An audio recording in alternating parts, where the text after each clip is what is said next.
A change in season means a change in focus. Let's focus on how we can get our homes ready for fall. Today on PowerHouse, we'll discuss some basics of weatherproofing and fall prep. We'll hear from an expert about keeping our heating system in tip-top shape. And we'll look at energy efficient, attractive, and low maintenance alternatives to traditional fireplaces. We're making it easy to tumble into fall on this week's PowerHouse.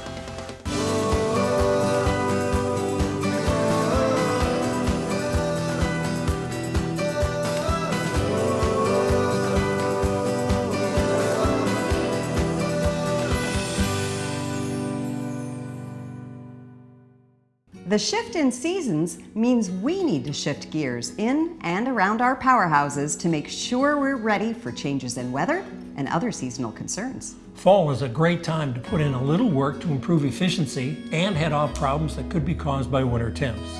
We're going to work from the outside in to provide you with some fall prep basics for your powerhouse. You know those trees, shrubs, and other landscaping that provided shade and windbreaks for you all summer?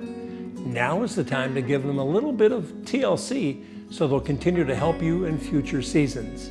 Apply recommended fertilizers or other overwintering support to make sure they come back strong and healthy in the spring. Don't let water be the enemy this fall.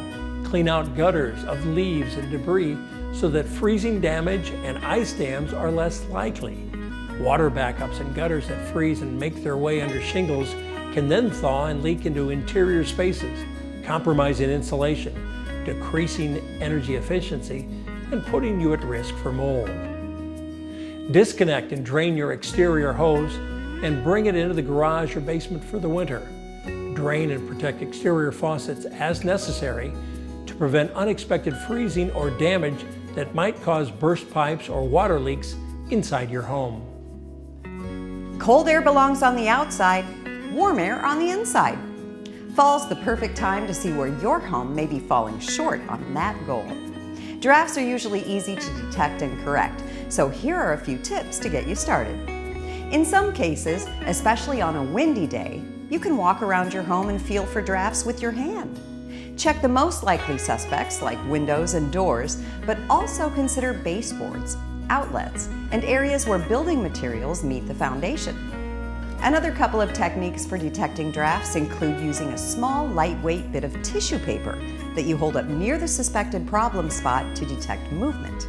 This detection of more subtle drafts can also be done with a lighted incense stick that produces a light stream of smoke.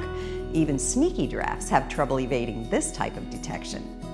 If you determine you do have problem areas, do some online research to find the best solutions. Many of us have those extra features in our homes to make our winter days and nights more comfy and cozy. Whether that's a fireplace, a humidifier, or one or more space heaters, now is the time to make sure they're user-ready and up for the task. Prep your fireplace. Check for damage or hazards inside the firebox and throughout the chimney. If you haven't had it cleaned in a year or longer, now might be a good time to contact your local chimney sweep or fireplace professional. Make sure there's no hazardous creosote buildup or flue blockages. Repair any loose bricks or compromised mortar. Exercise the damper to make sure it's working properly, and add a flue cap to discourage moisture leaks or critter invasions. Heated air often needs a little extra moisture to make it comfortable. Tune up your humidifier for the task. Inspect any plates or pads for wear or contaminants. Empty the unit and clean all the components possible according to manufacturer directions. Remove any mineral deposits or buildup from previous use. Clean filtered water for healthy operation. Inspect all space heaters to ensure that cords and switches are not damaged from storage. Clean dust off the unit as needed, and do a test run to make sure that it's heating appropriately. Remember, never leave a space heater operating unattended. A fresh season is a fresh opportunity to make sure your powerhouse is not only efficient, but safe. If you don't have carbon monoxide detectors, a radon detector, or up-to-date smoke and fire detectors, get them. If all of your detectors are in place, freshen up their batteries and run their test modes to make sure they're working properly. Are your fire extinguishers up to date?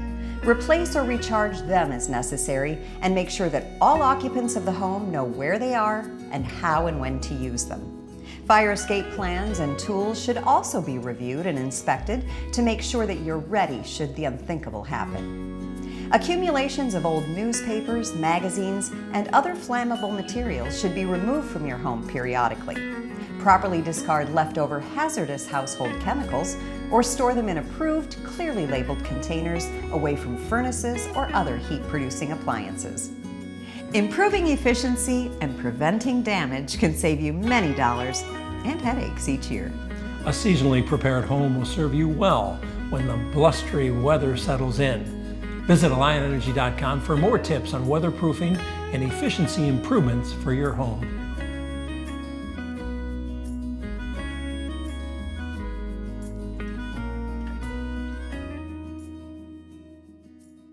It's time to wake up your furnace or your heating system and get it ready for fall. Our friend Rob Wenzel from Novak Heating and Cooling will join us to talk about basics of heating and your furnaces. Rob's been with Novak for over 20 years and is something of a seasonal preparation expert and joins us now. And Rob, thanks for being with us. And let's talk with homeowners, first with homeowners. As they get ready for the cold and weather season, what do they need to think about? Yeah, thanks, Pete. So generally speaking, checking your air filter is always one of your first steps you want to do when it's starting to get cold out. Just making sure it's ready to go when you kick your heat on.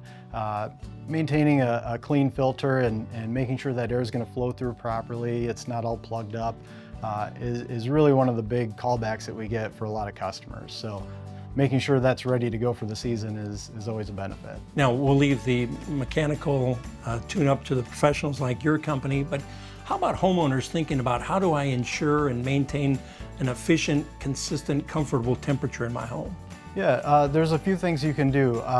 Making sure that the registers around your home are clear and open. You don't have a piece of furniture sitting on them or blocking a wall register. We see that is quite common. You can also adjust your fan to on instead of auto to circulate that air a little bit more efficiently and more frequently. That can help as well. Now, we all want our furnaces and our heating systems to run for many years. Perhaps last heating season we may have had some issues, and as we look at extending the life of our furnaces, is there something that, an issue that pops up that you think about right away? Yeah, so I think the biggest thing is just making sure that you have regular maintenance on that equipment by a professional. They're going to be able to go through and they're going to check gas pressures, they're going to check your heat exchanger, they're going to check the blower, they're going to make sure that everything is dialed in and working effectively for your home. Are there some real dangers if we're not doing these checkups, that maintenance? Oh, certainly. A crack in your heat exchanger can lead to carbon monoxide, which is obviously very dangerous for a homeowner. And in the wintertime, your house is all closed up. We want to make sure that that's a safe system to run in your home. Are there other things, Rob, that we need to consider to look at in terms of our maintaining our furnace? Yeah, so just audibly making sure that everything sounds right and you're not having any noises or grinding or things like that can be something you can kind of keep an eye out for. And also just making sure your thermostat's set up properly to work through the heating season as well. Let's talk about that, a programmable thermostat, and how does that play in terms of efficiency in terms of our temperature in our homes? Yeah, so a lot of times we run into issues where the programming is adjusted or maybe a little bit too far off. And a lot of times we're able to consult homeowners on what that range should be if they're trying to set it back at night or during the day when they're out of the house versus maybe going on a long vacation, or even depending on the season or time of winter when it gets too cold out. Help us understand again in terms of efficiency you talk about that setback temperature. Daily, Monday through Friday, we go to work, but we can set it back. What's the range you want to shoot for there? Yeah, typically if you're gone from the house, maybe 6 or 8 hours, 3 to 5 degrees is really more than enough. If you're going to be gone overnight and maybe a day trip or a long weekend, 10 degrees or more is perfectly fine, just so you have that energy savings when you're not in the house. What we found is if you are if you set back too far during the day for a short window, you end up having to spend so much time recovering that you kind of lose some of that savings that you would have had if you had just done a small amount. So ultimately, what should be our goal as we think about our heating systems? Well, we want to make sure it's efficient, not only efficiently heating, because we want to save those utility dollars, but also we want to make sure it's efficiently heating your home where you're comfortable. That's our ultimate goal. And in doing that, you're going to not only feel comfortable throughout the winter and stay warm, but keep your utility bill down.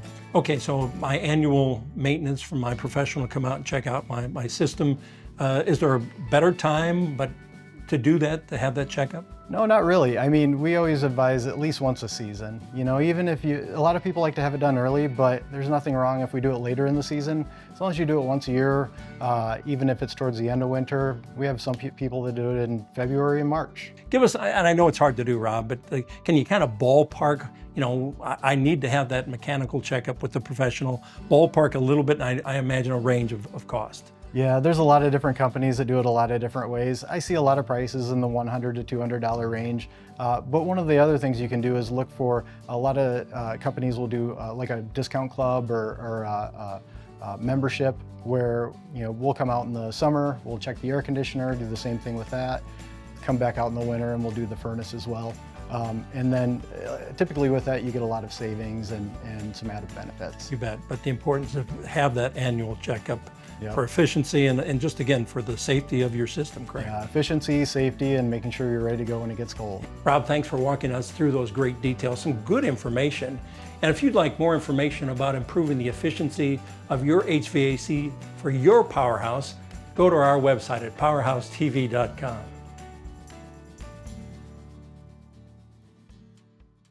Cold weather gives us the opportunity to lean into our cozy instincts and spend evenings snuggled up by the fire. And while fireplaces can be great, they can also be a hassle. So today we're going to talk about an option to a traditional wood-burning fireplace. That's an electric fireplace. We're here at Robbie Hardware to talk with the fireplace experts. This is Dalton Hicks. Hey Dalton, thanks for having us today. Yeah, thanks for having us on. So let's start with the real basic question. What is an electric fireplace? Yeah, essentially an electric fireplace is just an electric heater that uses LED lights and some mirrors to, kind of give the appearance of a traditional wood or gas fireplace.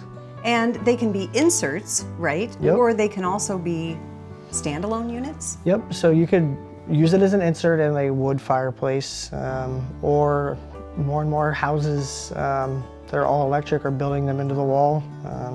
The linears, your longer electrics are definitely more popular anymore. Well, looking around here, you have tons of different styles and sizes. The opportunities are really endless, right? Yep. So you can have more of a basic one, or some of them you can change the flame speed, the flame type. Heck, some of them even have a crackle now, so it seems like a wood fireplace is, actually burning there. And what are the other advantages? The big thing is, you don't have to have gas or wood, no fuel, no venting that you have to worry about, and just the ease of install. A lot of them can just plug into the wall and hang on the wall. So because it's so easy, you can achieve fireplace ambiance in any room of the house. Yeah, pretty much. A lot of them really do just plug into an outlet. Some of them, the inserts you would need to get power from somewhere in the house and get power into the firebox, but a lot of wood fireplaces have blowers on them, so potentially the power's already there. Sure, a lot of people have wood burning fireplaces, and with gas too, there are safety concerns. Can I touch this? Yeah, you can touch it. It's not gonna get hot. So the heat that does come out comes out up top, so if somebody was to get back in there to that metal, maybe it'd be a little warm, but like a gas, definitely a wood. If you go up there and touch it, you're in trouble. Yeah, so for children. Yeah, they're great. You great. don't have to worry about anything. Yep. And talking about the heating component, tell us about that. If it's like a space heater. Yeah, it's like a space heater essentially. So, it's not gonna put out a ton of heat, but it can heat a room. I think 5,000 BTUs is pretty typical of most of them here. But it'll heat your living room or something like that, but it's not gonna heat your whole house like it would or a gas fireplace would. And if my home is warm enough, can I turn the heating element off? Yep, you can run it and just have the ambiance, the flame, or you can turn it on with the heater. And what kind of energy usage can a homeowner expect? So it all depends on obviously who your power company is, but it's roughly 25 cents an hour to run. So it's pretty cheap to run, you know, to come in from outside to take the chill off or something like that. It's pretty easy and pretty cheap to use. Absolutely. And what about the installation, the physical installation? Is it difficult? Is it something I could do myself? Yeah, it's definitely something you could do yourself for most, you know, if you're just hanging it on the wall. And inserts a little bit different because of, you know, blocking off dampers and stuff like that. But as far as putting one on the wall and plugging it in, yeah, definitely a do-it-yourself project for sure. All right. And how about maintenance? Is there anything I need to do? There's virtually no maintenance to an electric fireplace, which is one of the great parts about it, because, you know, your gas and wood, there's definitely maintenance that needs to be done, and there's nothing on these that, other than cleaning off some dust or something like that, is really all you got to worry about. I love that. Okay, so show us how you operate it. So everything is done with a remote on electrics anymore. So you can change all your colors, your bottom lights can go, and like I said, some of them have, you know, a crackle. You can turn your crackle up and down. You can change speeds of the flames, and it all depends on what fireplace you're actually. The intensity, the light. Yep, you have exactly, in that exactly. too? Yep. So this one is more of a basic one. It doesn't do quite as many functions, but yeah, you can change it to whatever color you want, essentially. Now, I'm sure that you've piqued the interest of a lot of our viewers. Can you talk to us a little bit about the price? Can you give us a range of cost? Yeah, not only for the unit itself, but also to have it installed. Have it installed, yeah. Right. So I would say low end, you're probably around $1,000 for some of them, and then there's some that are $5-6 grand probably installed. Just, it all depends on the features and how realistic the flame is and stuff like that. Well, how fun is that? You can have a fireplace without the hassle. I love it. Thanks so much, Dalton. Thank you. For more ideas on energy efficient features for your PowerHouse, visit powerhousetv.com.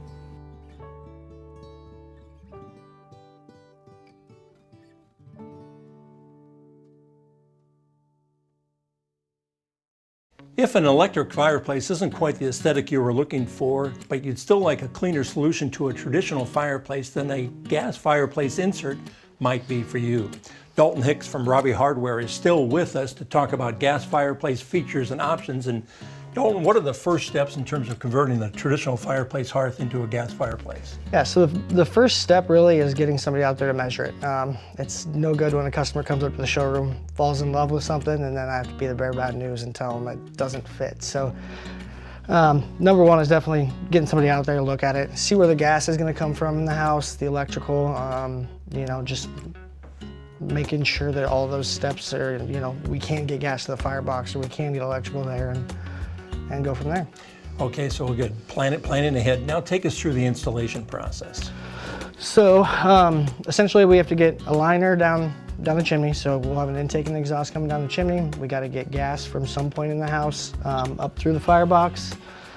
And then, you know, once you get all that ran, essentially we connect it in the back side and slide the thing in, and away you go. All right. What are some of your favorite parts or qualities of a gas fireplace insert, and maybe what your customers say about it? You know, just the log sets anymore are way more realistic, so it does kind of feel like a wood fireplace in there. You can turn the heat down to a low if you're really not looking. You just want the ambiance, and then you can really ramp it up too. There's blowers. Everything's run off a remote anymore. Sit in your easy chair and hit the button, and you got a fire. So everything off the remote, not the switch on the wall? No, we don't really do any switches on the wall anymore. Everything's a remote. The blower speed, the heat, all the lights, everything is ran off the remote now. Dalton, how about on PowerHouse, we often talk about a DIY, do it yourself, but is this one to leave to the professionals? Yeah, this is definitely one to leave to professionals. You know, just the safety of getting your gas line there, your electrical there, the venting coming down and getting that all sealed off properly. It's, you know, there's some things that you can do it yourself, but I would probably leave the insert to a professional. Yeah, safety first, right? Yes, absolutely. Always there. Let's talk, I mean, you mentioned a few things. Let's talk about the options that come with a gas fireplace insert. Yeah, so number one is there's 3 or 4 different colors of log sets, you know, birch, spruce, oak, all kinds of stuff. Different fronts, different colors. There's blower. So, I mean, the heat all comes out on the top side here now when you turn the blower up, and it'll blast it throughout the room. And again, so it's not just the look, but it's also a heat source. Yep, absolutely. Like this one is 40,000 BTUs, which is about half of a furnace in your house. So. Okay, so efficiency. Talk to us about efficiency with a gas fireplace insert. Yeah, so they range usually 70 to 75% efficient, which, you know, your furnace would be, the new stuff is 95 to 99% efficient. So it's definitely not as efficient, but at the same time, you're not trying to do the whole house. You're doing a room, you know, you're kind of trying to bump the heat up quick in a room or something like that. And let's talk about the options there for, you know, distributing. I've got my gas fireplace insert distributing that heat throughout the room. Yep. The blower on it, like I said, it comes out the top here, and it'll blast the heat throughout the room. You'll have 5 or 6 steps for the blower. So if you just want it barely blowing out, or if you want it really blasting to try to get it all the way to the back of the room. Well, I'm smiling because it's on as we sit here. Yeah. And this is turned on as low as possible right now, and it's definitely putting out some heat. It does put out some heat, but again, keep in mind that efficiency. You know, it can heat a room, but that's not. Yeah, you don't want to use it for the whole house necessarily, because you're definitely better off to continue running your furnace. We've mentioned a lot of options, and again, when you think about ballpark, if you can, for us, Dalton. Purchasing something like this and then the installation. And again, I know that can vary, but just give us a ballpark. Again, it all depends on the options and colors and everything that you do and the size of the fireplace. But I would say anywhere from $6,500 up to, for some of the wild colors and stuff, you could probably spend 10 grand on one. And some of it's how hard the gas is, you know, how far do we got to go and stuff like that. Every situation can be different. Yep. I would say average, you're probably closer to 75 to 8 for most of them we install, but some of the lower end stuff is definitely that 65 range. Sure. And again, I like the idea, but plan ahead, think about it. Yes. What's your space? Yep, what's the size, you know, we have to measure the width and height and depth and everything of the firebox and make sure that we can actually get something in there. Dalton, thanks for sharing your vision with us. And for efficiency tips and outfitting your powerhouse, visit our website at powerhousetv.com. We embraced the change of seasons on this week's Powerhouse. We did. We outlined some basic fall prep strategies. We got some tips on maintaining our heating system for flawless operation. We talked about the benefits and features of an electric fireplace. And we walked through an install of a gas fireplace insert. I would say we got cozy with fall on this week's Powerhouse.